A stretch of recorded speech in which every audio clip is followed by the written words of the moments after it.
A vosotros presenta, Giacomo Leopardi, una noche de 1830, imaginaba una enorme estepa asiática por la que caminaba un pastor con sus ovejas, anocheciendo, ya de noche, con las estrellas fulgurando en el cielo.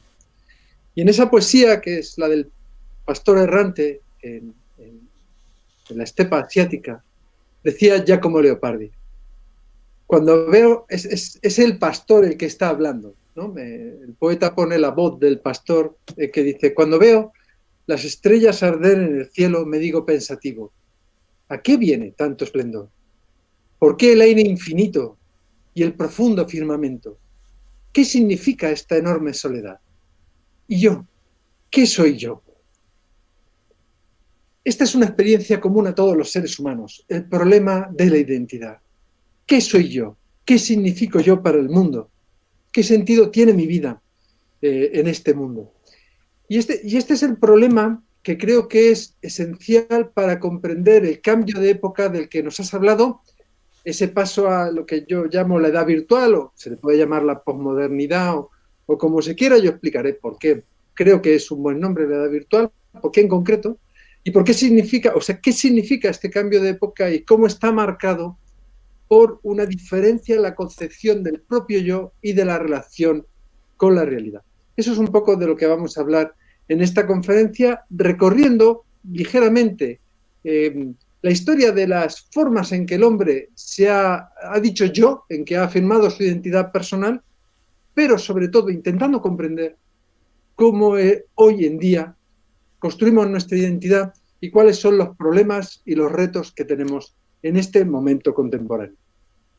Bien, lo primero que me gustaría decir es que el ser humano no nace con respuestas sobre el sentido de su vida, ni sobre el sentido de su existencia en la realidad.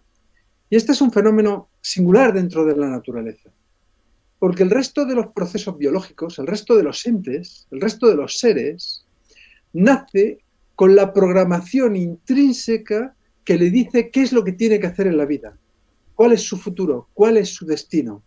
El instinto en los animales, por ejemplo, les encamina para ser exactamente lo que están llamados a ser por su propia naturaleza.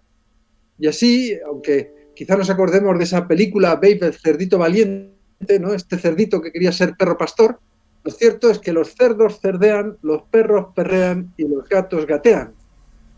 Pero el ser humano no humanea, ni sabemos muy bien en qué consiste humanear. No tenemos la respuesta prefijada en nuestra naturaleza a qué es lo que somos y a qué estamos llamados a hacer en la vida, dentro de este infinito universo. Ahora bien, la civilización humana, desde tiempos ancestrales, ha intentado construir esta respuesta, ya que no viene en la naturaleza del ser humano, el hombre la ha construido en sociedad. Es lo que se llama cultura o tradición. La cultura o tradición ha sido siempre la primera respuesta que le decía a cada ser humano cuál era su lugar en el mundo y qué es lo que tenía que hacer. Durante muchos siglos, prácticamente en toda la historia de la humanidad, desde que el hombre se volvió sedentario hasta el final de la Segunda Guerra Mundial, en casi todos los lugares del mundo, y hoy todavía en una buena parte del mundo, la respuesta a ¿quién soy yo? Tenía que ver con el lugar que uno ocupaba en su familia, lo que se llama la identidad genealógica. Es decir, cuando uno nacía, ya antes, sin que él lo hubiera decidido, ya estaba previsto cuál era el lugar que tenía que ocupar en el mundo, cuál era el desarrollo que tenía que hacer en su vida y cuál era el sentido de su vida. Los antiguos, los griegos, los romanos, los medievales, se imaginaban el mundo como una rueda que continúa constantemente. Y esa rueda continúa porque los hijos ocupan el lugar de los padres. Y el primogénito del molinero será molinero, y el primogénito del agricultor será agricultor. Y todo lo que tiene que hacer en la vida viene ya dado desde el principio. ¿Quién es cada uno? ¿Cuáles son sus obligaciones? ¿Qué tiene que aprender? ¿Y cuál es su destino? viene dado desde el momento en que nace como una respuesta previa a su propia opinión. Por eso, por ejemplo, nosotros leemos obras como Romeo y Julieta, donde nos sorprende ver que Romeo y Julieta, tan enamorados, no pueden estar el uno con el otro. Por una razón muy sencilla, porque ellos no son Romeo y Julieta. Ellos son Montesco y Capuleto. Y Montesco y Capuleto no pueden estar juntos. Esto es lo que tenemos que comprender. Para nosotros es una locura, nos parece muy sorprendente que un sujeto no tenga propiamente una identidad personal. Su lugar es su familia. Su vida es su familia y todo lo que tiene que hacer es darlo todo por su familia, salvo algunas excepciones. Si nosotros miramos la historia, veremos que hay determinados sujetos que han sido expulsados, expatriados, que han sido mercenarios en los ejércitos, que han sido exploradores, que se subían en los barcos para buscar aventuras, para buscar riquezas o para descubrir otros lugares geográficos. Pero estos que tenían que construir su identidad eran un verdadero drama, porque la estructura habitual del ser humano, la que eligió el ser humano cuando se hizo sedentario, es que la respuesta a la pregunta por el yo estuviera dada socialmente sin ninguna posibilidad de elección. Lo que a nosotros ahora nos puede resultar realmente agobiante. Llegaba a ser tan agobiante, o al menos nos resulta tan llamativo, como nos narra la Biblia en el Génesis con la historia de Onán. Una historia muchas veces incomprendida, pero muy interesante. Bien, os cuento brevemente, aunque habrá algún nombre extraño, pero espero contarlo bien y que se entienda. Es Génesis 38, empieza con la historia de Judá. Judá se casa con Súa, tenemos el primer matrimonio, Judá y Súa, y tienen 3 hijos. El primero se llama y el segundo se llama Onán, y el tercero lo vamos a dejar de lado, pobrecillo, para no complicar con más nombres. Y Onán. Y un buen día, Judá decide, porque era el patriarca, el padre de familia, el que decidía los matrimonios, decide que se case con Tamar.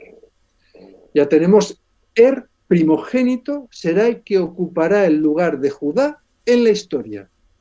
Y se casa con Tamar y está llamado a ser el futuro patriarca de la familia. Pero dice el Génesis que era desagradable a los ojos de Jehová, que lo mató. Y por lo tanto Tamar quedó viuda. Bien, ¿qué sucede con Onán?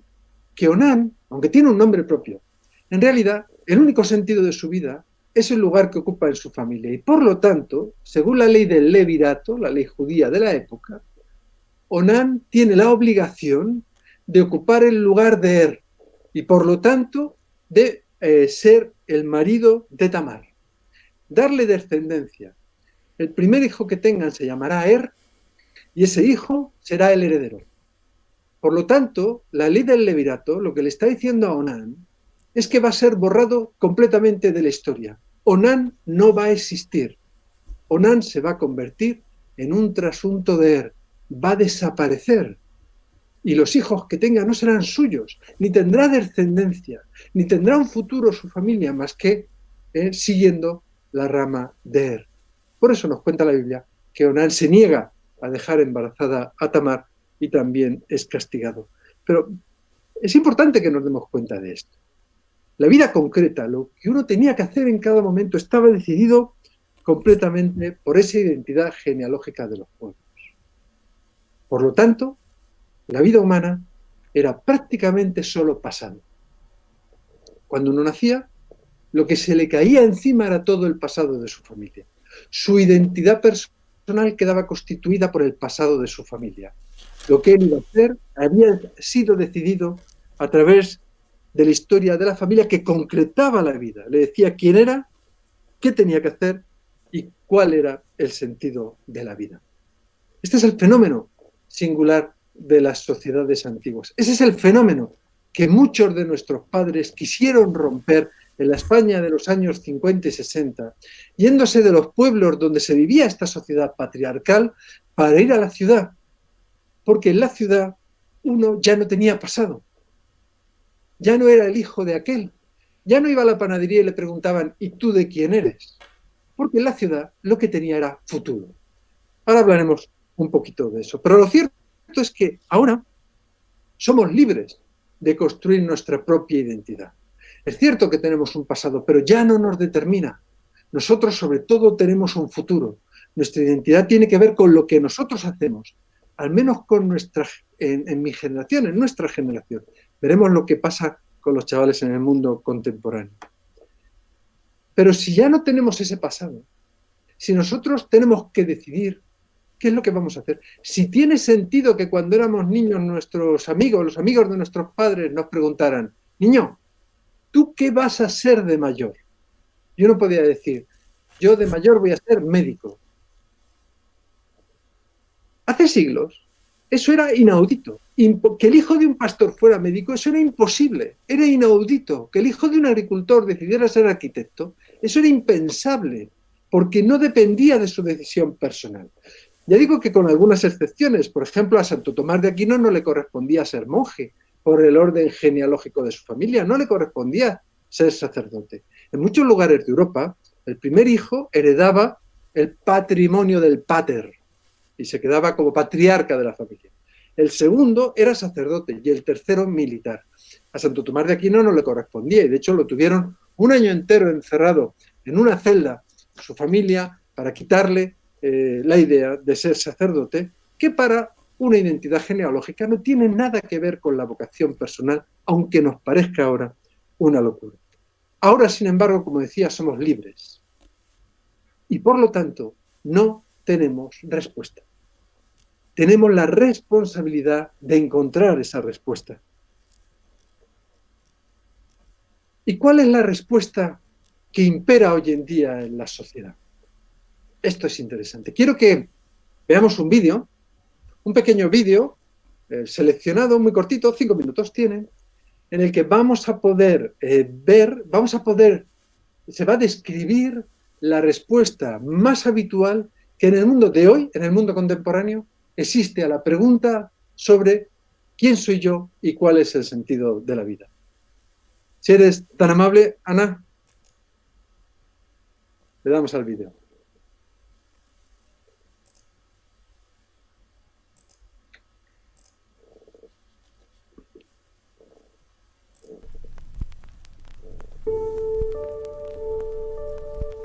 ¿Cuál es el sentido de la vida? ¿Qué hacemos aquí? ¿Por qué estamos aquí? Pero lo más importante, ¿para qué estamos aquí? De repente, un día nacemos, crecemos y morimos. ¿Y ya está? ¿Y en medio qué? Aprendemos, trabajamos, amamos, reímos, lloramos, dudamos, nos equivocamos. Pero, ¿por qué? ¿Para qué? Al final, todos seremos un recuerdo en la mente de alguien. Una foto, un vídeo, una anécdota.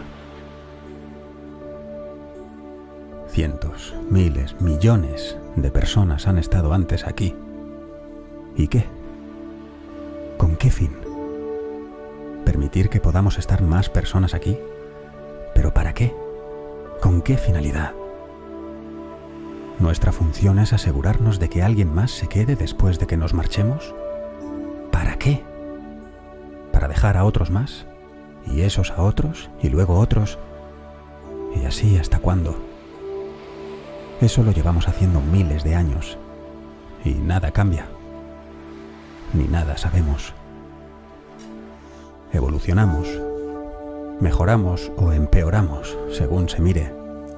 Vivimos más años, más cómodos o todo lo contrario. Ahora que me estoy saliendo en directo, sería mejor Hace 100 años, solo 100 años, una carta tardaba semanas. Pero bueno, por si acaso.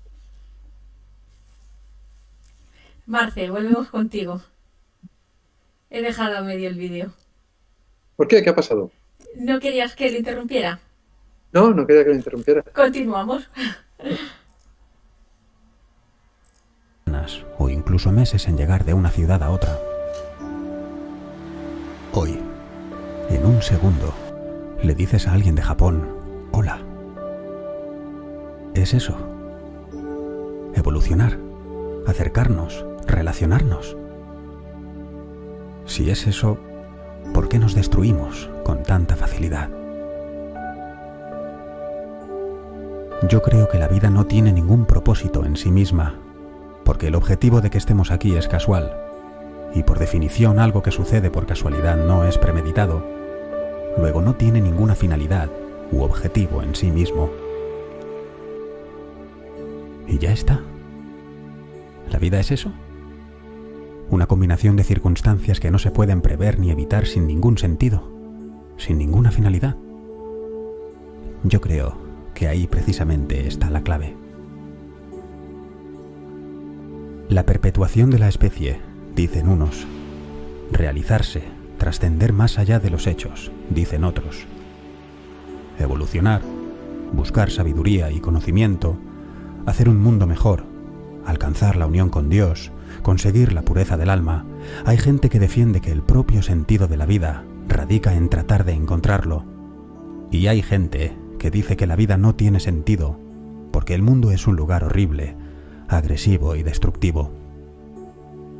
La cuestión es que todos intentamos llamarlo de alguna manera.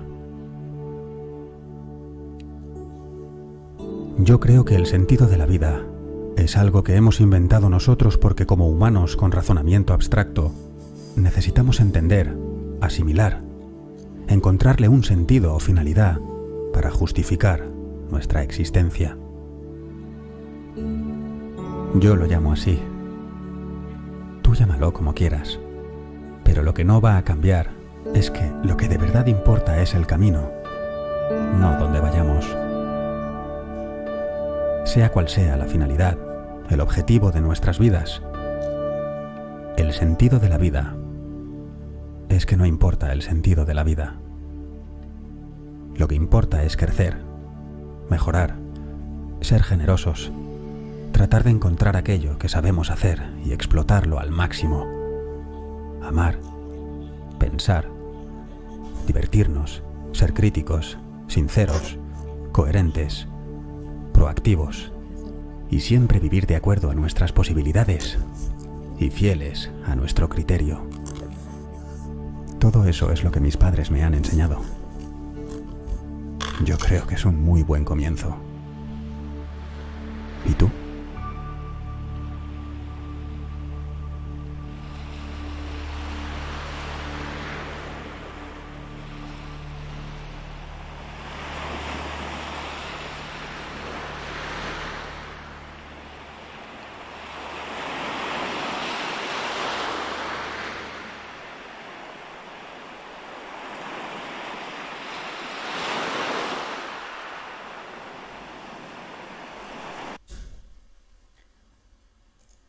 Marcelo, muy interesante vídeo.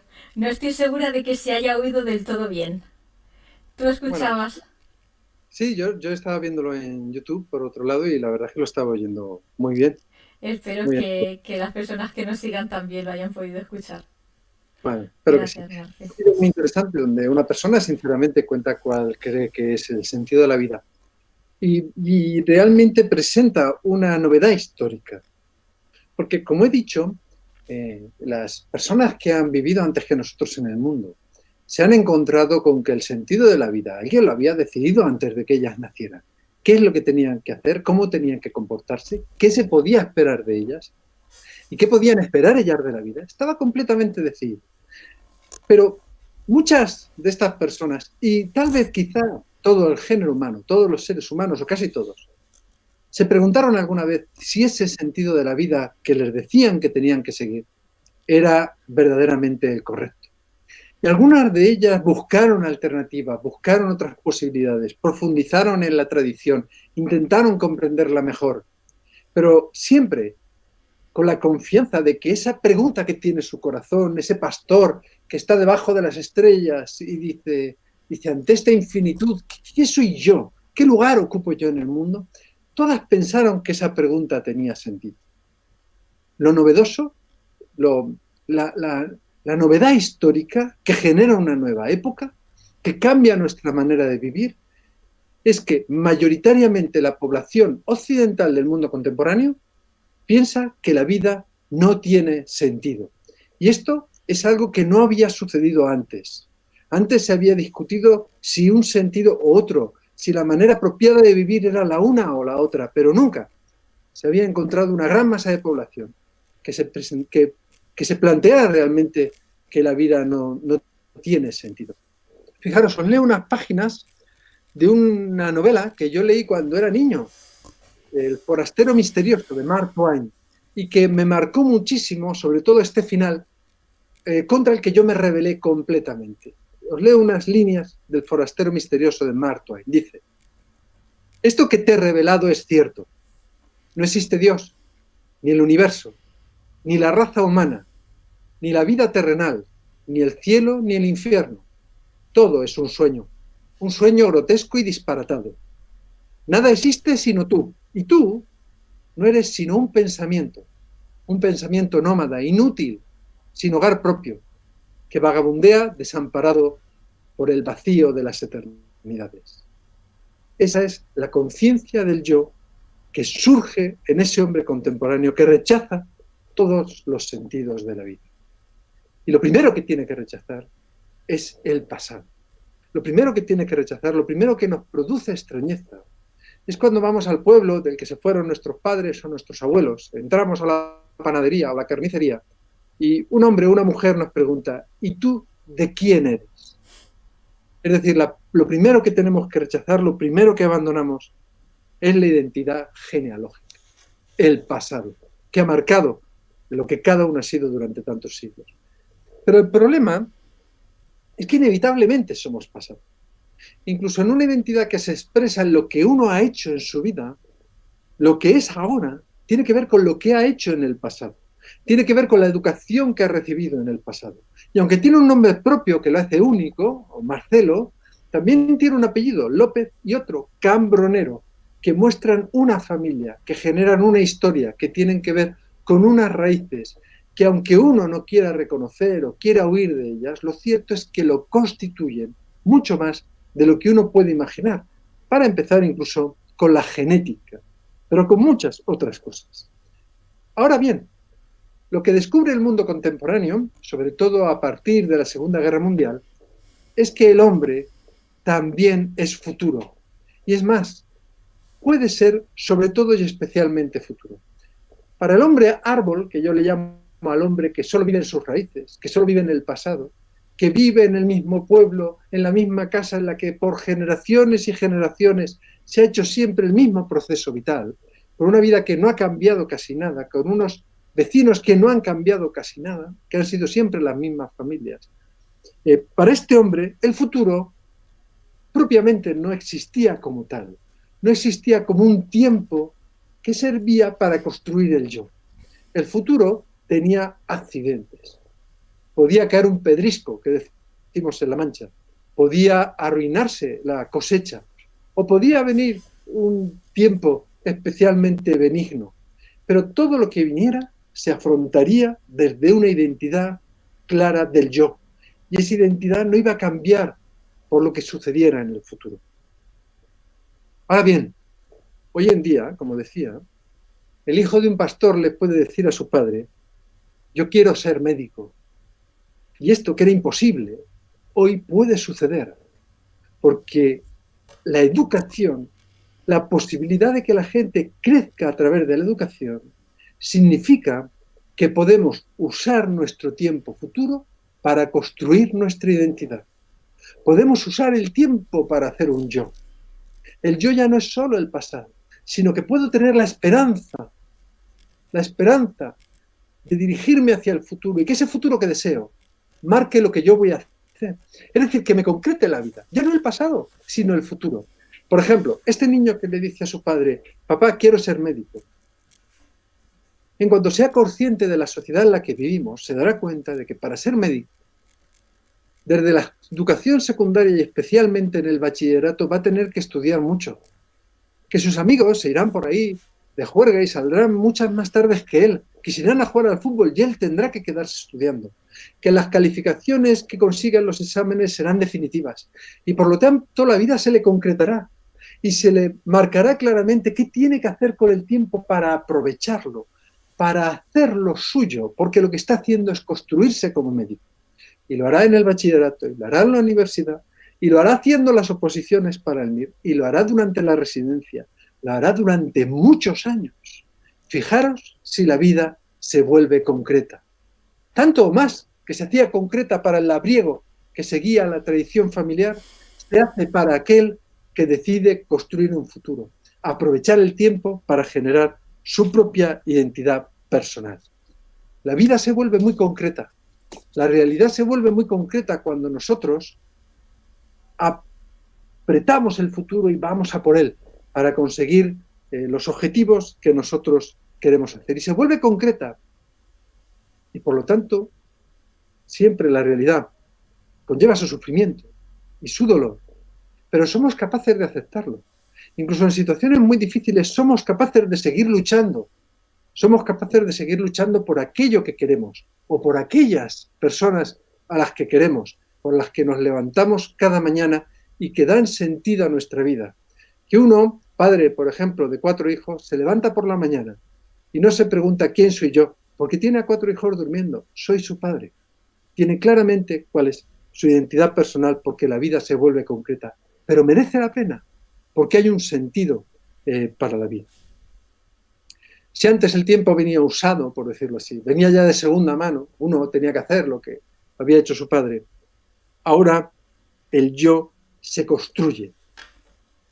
Bien, pero ¿qué sucede si nos encontramos en un estado de la historia posterior, en la gran crisis que supone la posmodernidad, en ese giro nuevo que es decir que la vida no tiene sentido? Si la vida no tiene sentido, no hay razones para luchar en la concreción de la realidad. Es más, no hay ninguna razón para aceptar una vida concreta. No queremos una realidad concreta. No queremos tener hijos que concretan mucho la vida. No queremos tener compromisos. Ni siquiera queremos tener amigos demasiado cercanos, porque todo eso concreta demasiado la vida y nos hace que se construya nuestra identidad. Porque cuando nosotros tenemos relaciones afectivas intensas, eso construye lo que nosotros somos y concreta la existencia. En la sociedad contemporánea, la gente huye de la concreción de la realidad. Quiere alejarse de cualquier aspecto que genere esa identidad. Y quiere vivir en lo que Guy Debord y algunos filósofos del 68 brillantes, que formaban parte de un grupo que se llamaban los situacionistas, llamaban la sociedad del espectáculo. Una sociedad en la que nosotros vemos la vida como si fuéramos espectadores. Es decir, en la que no utilizamos el tiempo de nuestra vida para crecer. ¿Para qué utilizamos ese tiempo? Para consumir. La sociedad del espectáculo es el centro comercial. Si yo voy a un museo y veo las Meninas de Velázquez, estoy viendo un cuadro en el que se ha concretado el tiempo, que es una batería de tiempo, toda la historia del arte, todos los conocimientos sobre dibujo, sobre colores, se han encarnado en una figura como Velázquez, y solo de él podía surgir un cuadro como Las Meninas. Es el tiempo, la historia condensada, tiene una riqueza enorme. Pero el centro comercial es el lugar donde el tiempo no tiene sentido. Las modas cambian, la comida rápida, pasear de un lado para otro sin hacer nada en concreto, comprar de cosas que no nos interesan especialmente, decidimos viajar pero como turistas, pasando por la realidad levemente, queremos vivir en diferentes sitios, no queremos tener ningún tipo de compromiso, no queremos tener identidad. Es el sujeto sin yo. Es el sujeto que huye de la concreción de la realidad. Y esto para el ser humano es un drama, porque no está hecho para vivir así. De aquí viene la ansiedad, la depresión, la angustia de un sujeto que nunca quiere vivir en el lugar en el que está. Siempre quiere huir del lugar en el que está. Y por lo tanto vive ansioso por cambiar de aires, por tener nuevas experiencias, o sencillamente por alejarse de la concreción de la vida que le resulta insoportable. Y fijaros, esto se ve especialmente, Nietzsche lo explicaba muy bien, y me parece precioso como lo explicaba, en la idea de la promesa. Yo creo que con el ejemplo de la promesa podremos entenderlo especialmente bien. Disculpadme un segundo. Prometer, solo puede prometer aquella persona que tiene la propiedad de su propia identidad. Es decir, que puede decir con toda seriedad, yo. Lo vamos a ver en la promesa paradigmática entre todas las promesas. Ese hombre y esa mujer que se acercan y se dicen, voy a amarte y respetarte durante todos los días de mi vida, en la salud y en la enfermedad, suceda lo que suceda. Fijaros lo que está diciendo este loco o esta loca. Está diciendo que tiene una tal propiedad de sí mismo que incluso aunque sabe que él va a cambiar, o ella, y que sabe que su pareja va a cambiar a lo largo del tiempo, incluso aunque sabe que las circunstancias a veces van a ser difíciles porque la realidad siempre trae sufrimiento y las amistades, las relaciones, los afectos siempre traen ese aspecto de dolor, uno puede decir que tiene tal propiedad de sí mismo, que puede decir tanto yo, que puede afirmar libremente que va a respetar esa promesa. Es el acto mayor de libertad y de autoposesión del yo que puede hacer cualquier sujeto. Sin embargo, cuando la vida carece de sentido, cuando huimos de toda identidad, entendemos la libertad como la posibilidad de huir de cualquier circunstancia, la posibilidad de alejarnos siempre de la realidad, de viajar mucho, de consumir mucho, de hacer muchas cosas diferentes, pero siempre cosas que no redunden en la construcción de un pasado que nos haga quedar cristalizados en lo que yo en el libro llamo trauma, es decir, el sujeto que se da cuenta de que ha hecho cosas ya en su vida, ha construido cierto pasado en su vida que ya es irrenunciable. Porque cuando uno construye verdaderamente afectos, puede intentar rechazarlos después, pero si los ha construido verdaderamente, el mundo, esas relaciones son ya irreversibles. No volverás a vivir como si eso no hubiera pasado. Nunca volverás a vivir como eso no hubiera pasado, como si eso no hubiese existido. Y el ser humano, como el que aparece en este vídeo, el ser humano posmoderno, el ser humano contemporáneo, el ser humano de la sociedad del espectáculo, lo que quiere es poder vivir como si nada hubiera sucedido, en una vida completamente virtual. Es decir, el verdadero sentido de esa pérdida de la identidad del yo es el desapego de la realidad. Queremos poder cambiar completamente la realidad, cambiar de trabajo constantemente, cambiar de lugar de residencia, incluso cambiar nuestra corporalidad, nuestra propia identidad, decir que somos otras personas, e identificarnos con diferentes personajes. De ahí, por ejemplo, el auge del selfie, que es la renuncia al yo a cambio del personaje, ¿no? Y todos los problemas de identidad, incluso corporal y sexual, que suceden en nuestro mundo contemporáneo, tienen que ver con esa dificultad para aceptar la concreción de la realidad.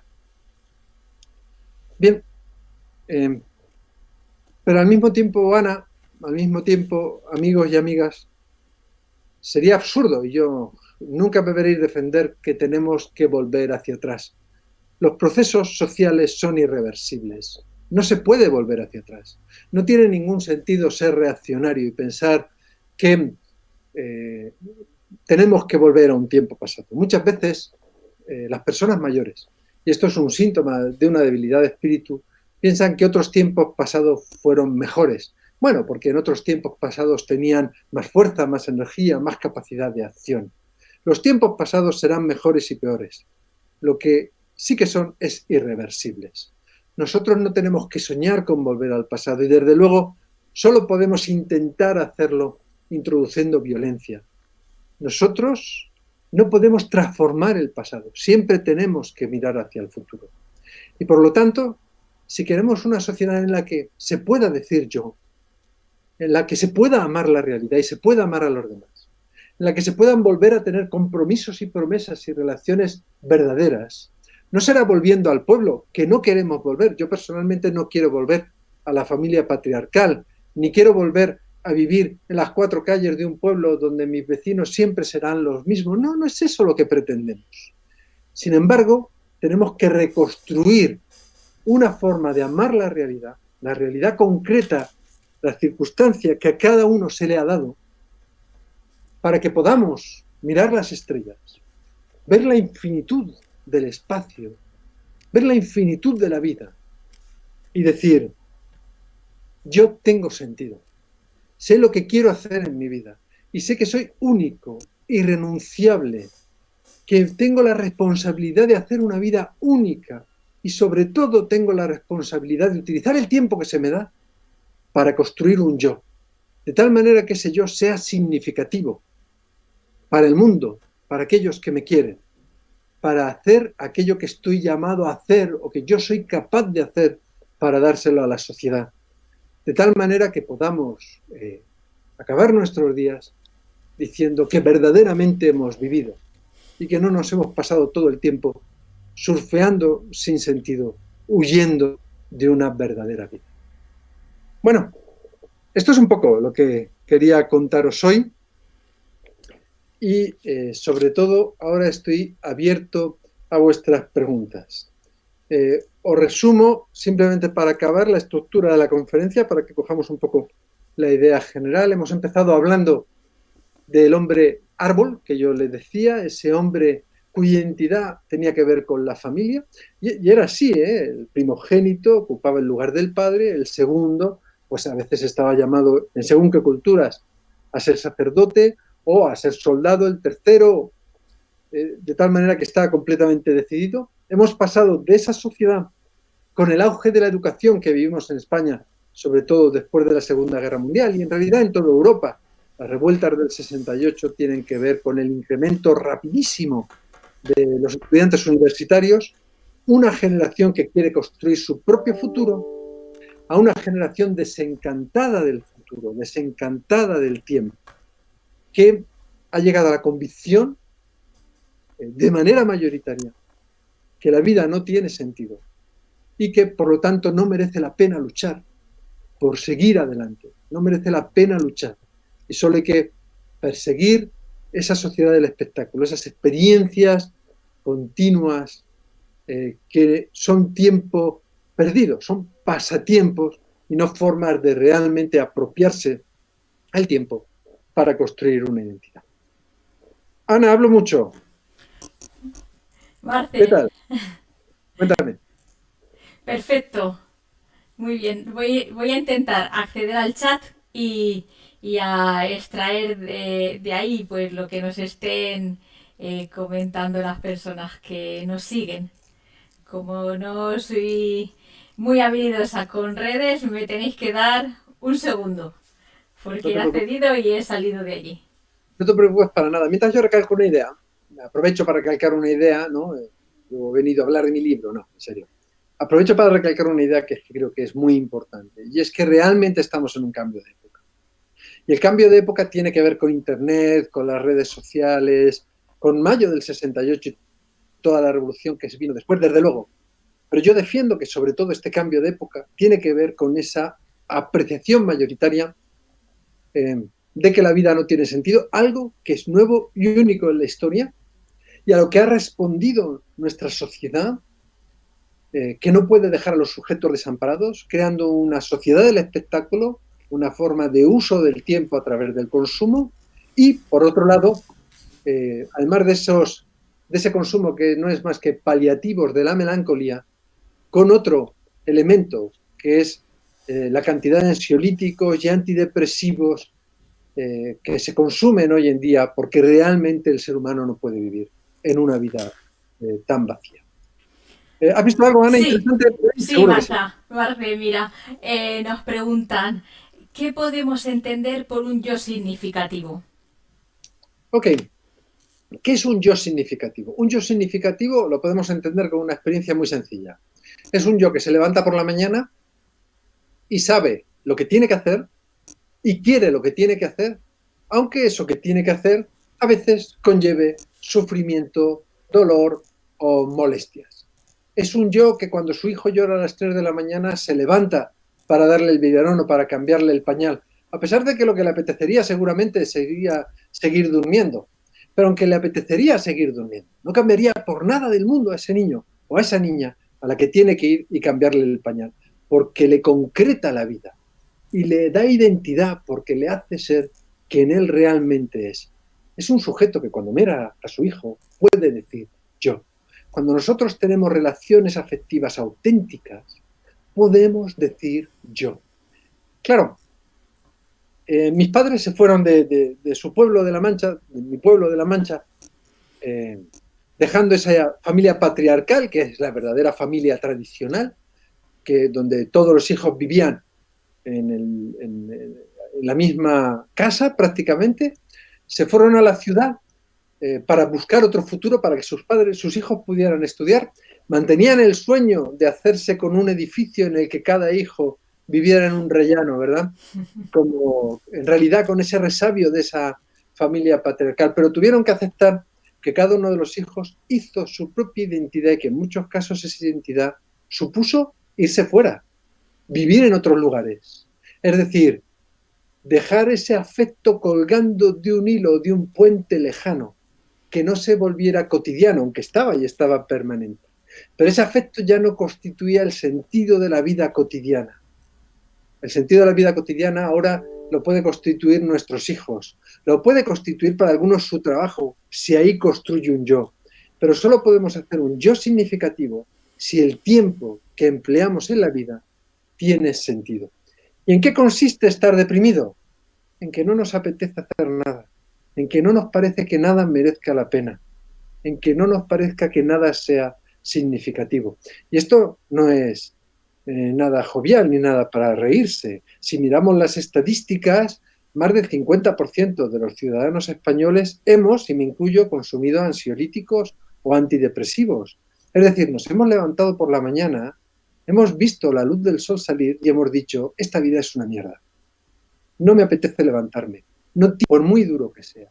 Si es una realidad a la que uno se da, que construye la propia identidad, merece la pena. Esa expresión que me encanta tanto, porque la realidad merece la pena, siempre tiene la pena, pero merece la pena. Y si no llega a merecerla, porque a veces la realidad es insoportable o no hay razones para soportar tal y como está, nosotros, que construimos nuestro futuro y tenemos la responsabilidad sobre nuestra vida, podemos modificarla, cambiarla, luchar por ella. Pero luchar por ella también va a ser siempre construir nuestra propia identidad. Gracias, Marcelo. Vamos, pues mira, sigue el chat activo y me preguntan, parece entonces, según se señala en el vídeo que acabamos de ver, que se daría una contradicción. Si el sentido de la vida es dejar de pensar que la vida tiene sentido, pero luego ofrece alternativas que de hecho apuntan a un fin, a un telos, ¿no habría ahí una contradicción? ¿Se puede realmente vivir, y ponen vivir con mayúscula, sin un sentido? Bien, se puede vivir sin un sentido porque hay gente que lo hace. Lo que no se puede es vivir bien sin un sentido. Si nosotros vivimos sin un yo significativo, pasando de una experiencia a otra, de una relación a otra, de una amistad a otra, de una ciudad a otra, de un trabajo a otro, al final el vacío va a llenar completamente nuestro corazón. Y lo que se va a producir es una enfermedad mental. Es así, se constata así en la realidad. Una enfermedad mental o una pequeña depresión o episodios de ansiedad, cuando nosotros vemos que la realidad que estamos viviendo no es significativa, es decir, no construye nuestro yo, sino que a veces incluso lo destruye. El ser humano no está hecho para pasar por la vida gastando únicamente el tiempo. Si la vida no tiene fines, no nos merece la pena vivir. La vida nos ahoga, nos parece absurda. Por eso, lo que nosotros muchas veces hacemos en el mundo contemporáneo es sustituir un sentido de la vida personal, amado, buscado y querido, por una suerte de moralismo. El moralismo, que nos dice qué debemos hacer, pero no nos dice cuál es el sentido de lo que debemos de hacer. El moralismo, que es ir todas las mañanas a trabajar, pero sin acabar de darnos cuenta cómo el trabajo es la primera forma de servicio a la sociedad y la primera forma de expresión de lo que podemos dar a los demás, sino que vamos con completa desgana. Y esto podemos ir cada mañana al trabajo con completa desgana durante mucho tiempo, pero no podemos soportarlo para siempre. Este es el asunto. El ser humano no está hecho para vivir así. Está hecho para abrazar la realidad incluso en el dolor. Si nosotros leemos un texto tan iluminador como El hombre en busca del sentido de Viktor Frankl, nos daremos cuenta que incluso en las circunstancias más difíciles, el hombre puede hacer algo para poder decir yo. Incluso en las circunstancias más difíciles se puede dar un paso que solo yo, en una decisión libre y consciente e implicada con la realidad, puedo dar y que me identifica como un sujeto único en la historia de la humanidad. Muchísimas gracias, Marce. Bueno, pues parece que aquí nos hemos quedado y se ha establecido un pequeño debate entre las personas que nos oyen a raíz justamente de esto que estabas comentando de Viktor Frankl y su libro El hombre en busca de sentido. Si quieres, ahondamos un poquito más o ya nos vamos despidiendo, como tú quieras, porque el tema ha suscitado polémica. Sí, bueno, yo lo tendré por ahí. La lástima es que no estoy en el chat para estar yo ahí escribiendo y peleando. Bueno, es un libro sensacional. Es un libro sensacional. Viktor Frankl, en una línea que es la que yo realmente sigo en el libro de la edad virtual, viene a decir que los problemas, la mayor parte de los problemas psicológicos que existen en el mundo contemporáneo no tienen tanto que ver con problemas, podríamos decir, fisiológicos del cerebro, que también a veces lo tienen. Hay depresiones por problemas hormonales, por supuesto, no, en absoluto se debe de frivolizar sobre este tipo de cosas, pero que muchos de los problemas que se identifican como problemas mentales en el mundo contemporáneo son problemas existenciales que tienen que ver con el sentido de la vida. Y en este libro, como sabrán muchos de los que nos están escuchando, está dividido en dos partes. Una parte donde él cuenta su experiencia personal en los campos de concentración y cómo aquellos que encontraban un sentido para su vida, bien en lo que hacían dentro del campo, en lo que esperaban, es decir, en el futuro, en lo que esperaban vivir después fuera del campo, en los seres queridos que había fuera, o a veces en los seres queridos que había dentro, esos eran capaces de sobrevivir y mantener una cierta salud mental. Mientras que quienes no podían abrazar algún aspecto de la realidad que pudiera hacerles estar allí en primera persona, y no ser meramente un mecanismo, un número dentro del campo de concentración, acababan sucumbiendo, muriendo, incluso en muchas ocasiones suicidándose, como desgraciadamente sucedía con muchos presos que se tiraban a las alambradas eléctricas dejando imágenes terribles en una desesperación brutal. Y la segunda parte del libro es una reflexión desde el punto de vista de un psicólogo, de un psiquiatra, sobre cómo ese sentido de la vida construye realmente una salud mental y cómo se puede trabajar la búsqueda del sentido de la vida para recuperar la identidad y el afecto por la propia vida y por la realidad de las personas que pasan por una enfermedad. Es un libro extraordinario que realmente lo recomiendo para todos los que nos están escuchando. Muchísimas gracias, Marcelo.